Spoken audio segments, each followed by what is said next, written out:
Most people work 40 hours a week for 40 years just to die broke. Why? Because school taught you how to work for money, but never how to make money work for you. Today, we are breaking down Robert Kiyosaki's classic Rich Dad, Poor Dad in under 3 minutes, so you can escape the rat race. Let's go. Kiyosaki had two father figures. His real dad, the poor dad, was highly educated, but always stressed about money. His best friend's dad, the rich dad, never finished high school, but became one of the wealthiest men in Hawaii. The biggest difference? How they defined assets and liabilities. The poor dad thought his house was an asset.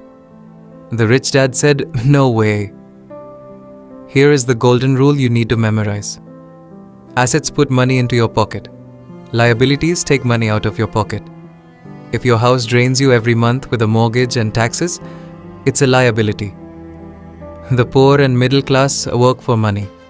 They get a paycheck, buy liabilities like cars, clothes, and tech, and get trapped in the rat race. Fear of not paying bills keeps them working harder, but they just buy more liabilities. The rich don't work for money. They buy and build assets. They take their paycheck and pour it into stocks, real estate, or businesses.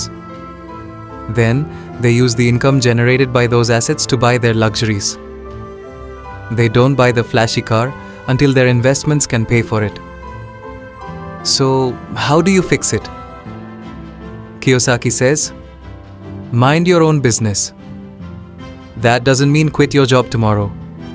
It means keep your day job, but start spending your spare time and money building an asset column. Stop working for the boss, the government, and the bank. Work for yourself. Step 1 is changing your financial literacy. Learn how taxes work, how investing works, and start small. The choice is yours. Are you going to keep working for a paycheck, or are you going to start building an empire? If you're ready to choose the rich dad path, smash that like button, subscribe for more rapid-fire book summaries, and drop a comment. What's the first asset you're buying this year?